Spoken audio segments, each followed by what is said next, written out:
Hi friends, welcome to Fourstar Studios.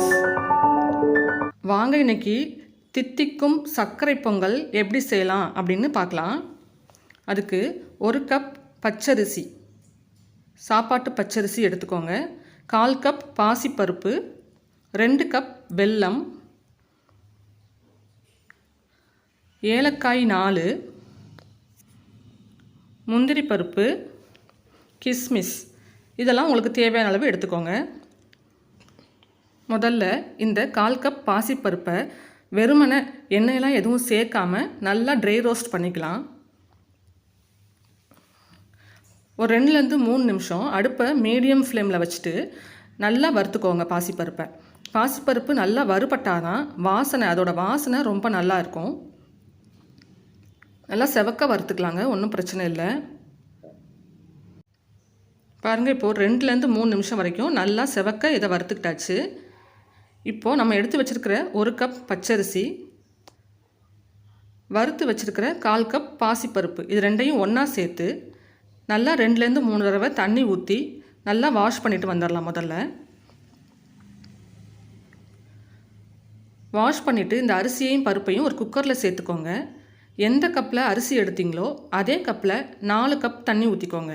ஒரு டம்ளரில் நீங்கள் எடுக்கிறீங்கன்னா 4 டம்ளர் தண்ணி. அரிசி 1 பங்குன்னா தண்ணி 4 பங்கு. இப்போ நான் இதே கிண்ணத்தில் 4 கிண்ணம் தண்ணி ஊற்றிருக்கேன். இப்போ குக்கரை க்ளோஸ் பண்ணி நம்ம எப்பவும் போல் பொங்கலுக்கு ஒரு 4லேருந்து 5 விசில், ஒரு விசில் ஹை ஃப்ளேமில் வச்சு வந்த பிறகு அடுப்பை சிம்மில் வச்சுடுங்க. அதுக்கப்புறம் ஒரு 4 விசில் வந்த பிறகு அடுப்பை ஆஃப் பண்ணிடலாம். இப்போது பொங்கலுக்கு நம்ம வெல்லம் எடுத்து வச்சுருக்கோம் இல்லைங்களா, 2 கப் வெல்லம். 1 கப் அரிசிக்கு 2 கப் வெல்லம்ங்கிறது ரொம்ப கரெக்டான அளவாகவே இருக்கும், நல்ல இனிப்பாகவே இருக்கும். அது வெல்லத்துக்கு ஒரு 1/2 டம்ளர் மட்டும் தண்ணி சேர்த்துக்கோங்க. தண்ணி சேர்த்து முதல்ல இதை நல்லா கரைச்சிக்கலாம்.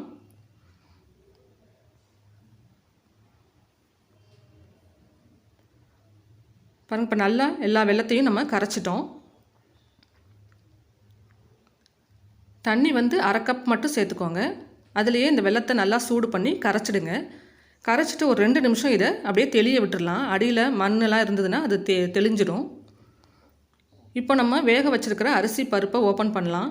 பாருங்கள், நல்லா வெந்துருச்சு. எவ்வளோ குலைவாக வெந்திருக்கு பாருங்கள். 1 கப் அரிசிக்கு 4 கப் தண்ணிங்கிறது சரியாக இருக்கும். அதை விட கம்மியாக வச்சிங்கன்னா அரிசி வேகாது. ஒரு வேளை ஜாஸ்தி ஆயிடுச்சுன்னா தண்ணி ரொம்ப குலைவாயிடும். பொங்கல் ரொம்ப குழஞ்சிருந்தாலும் நல்லா இருக்காது. இப்போ இது இருக்கட்டும். லைட்டாக ஒரு கரண்டி வச்சு கிண்டி விட்டுட்டு இதை ஒரு பக்கம் வச்சுடுங்க. இப்போ நம்ம கரைச்சி வச்ச வெல்லம் இருக்கு இல்லைங்களா, அதை ஒரு பாத்திரத்தில் நம்ம வடிகட்டிக்கலாம்.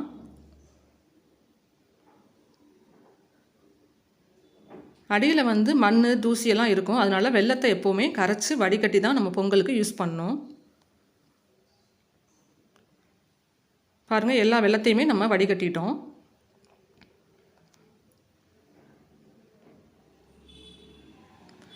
இப்போது இந்த சர்க்கரை பொங்கலோட ஒரு முக்கியமான சீக்ரெட் என்னென்னா, இந்த வெள்ளத்தண்ணி இருக்கு இல்லைங்களா, இப்போ கரைச்சி மட்டும்தான் நம்ம வச்சுருக்கோம். இதில் பாகுலாம் எதுவும் வரல.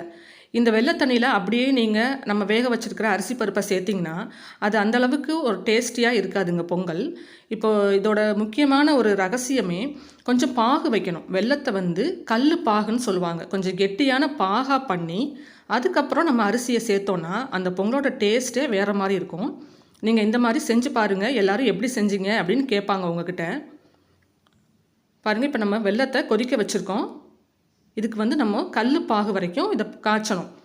தண்ணி கம்மியாக சேர்த்துருக்கிறதுனால சீக்கிரமே அந்த பதம் நமக்கு வந்துடும்.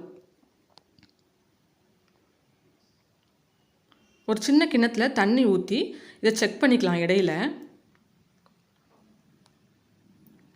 கோவிலெல்லாம் பிரசாதம் கொடுப்பாங்க இல்லைங்களா, அந்த பொங்கல் நல்லா டேஸ்டியாக இருக்கிறதுக்கு காரணமே அவங்களோட அந்த வெல்லத்தோடைய பாகுப்பதம் தான்.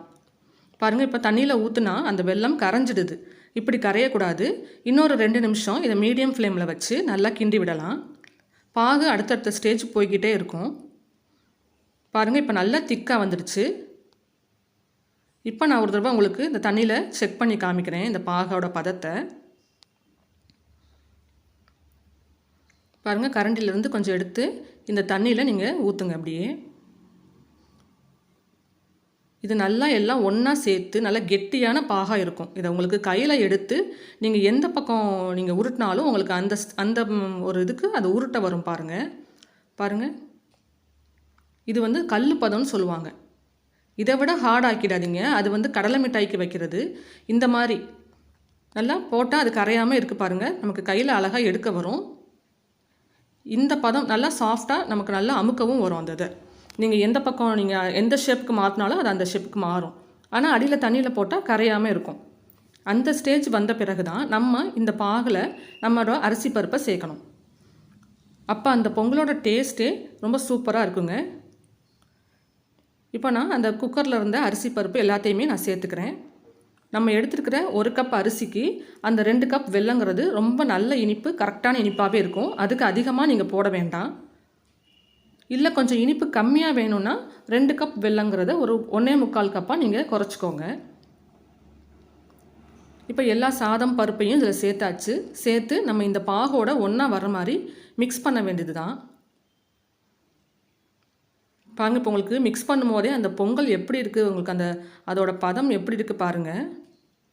இதுவே நம்ம பாகு வைக்காமல் அந்த வெள்ளை தண்ணியில் அப்படியே பொங்கல் அந்த அரிசி பருப்பை சேர்த்தோன்னா அது அந்தளவுக்கு நல்லா இருக்காதுங்க. இது உங்களுக்கு பார்க்கும் போதே தெரியும்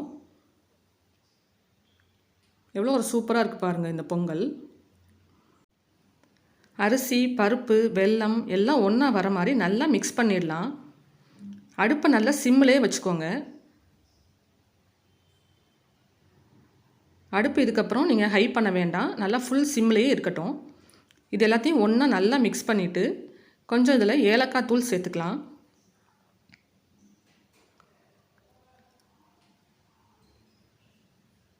நீங்கள் இப்படி மிக்ஸ் பண்ணிகிட்டே இருந்தீங்கன்னா அது எல்லாம் நல்லா ஒன்றா கலந்து வந்துடும். வெள்ளைப்பாகு இந்த பாசிப்பருப்பு எல்லாம் ஒன்றா நல்லா கலந்துடும்.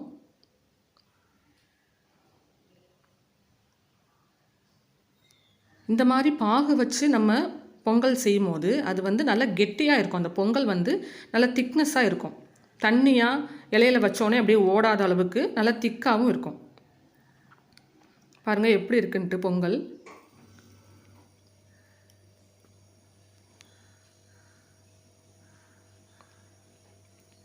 இப்போ இதில் ஒரு 2 டேபிள் ஸ்பூன் நெய் சேர்த்துக்கலாம்.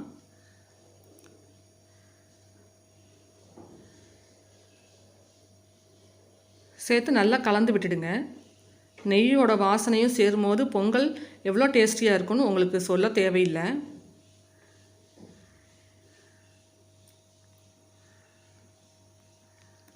இப்போ இதுக்கு கொஞ்சம் முந்திரி திராட்சை தாளிச்சிட்டு வந்துடலாம். அதுக்கு ஒரு 2 டீஸ்பூன் அளவுக்கு நெய் ஒரு சின்ன தாளிக்கிற கரண்டியில் ஊற்றி ஹீட் பண்ணிக்கோங்க. அது உருக ஸ்டார்ட் ஆகும்போது நம்ம முந்திரி பருப்பு இதில் சேர்த்துக்கலாம்.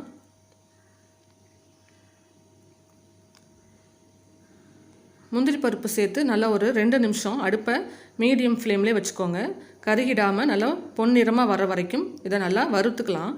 இதோட நம்ம எடுத்து வச்சுருக்கிற கிஸ்மிஸ் இருக்கு இல்லைங்களா, திராட்சை, அதையும் இதில் சேர்த்துக்கலாம்.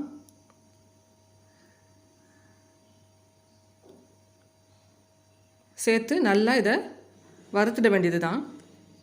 பாருங்கள், இந்த அளவுக்கு நல்லா வறுபட்ட பிறகு நம்ம இதை நம்ம பொங்கலோட சேர்த்துடலாம்.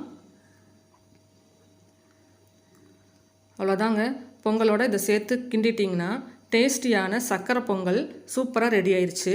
இந்த மாதிரி நீங்கள் பொங்கல் செஞ்சு கொடுங்க. எப்படி செஞ்சீங்கன்னு எல்லோரும் உங்ககிட்ட அதோட சீக்ரெட் கேட்பாங்க.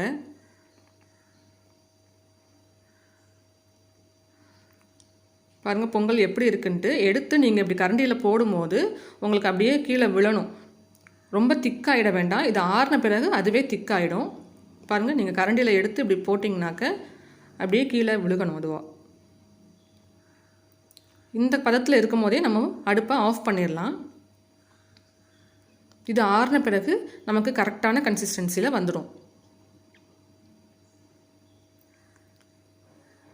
அடுப்பை நான் ஆஃப் பண்ணிட்டேங்க.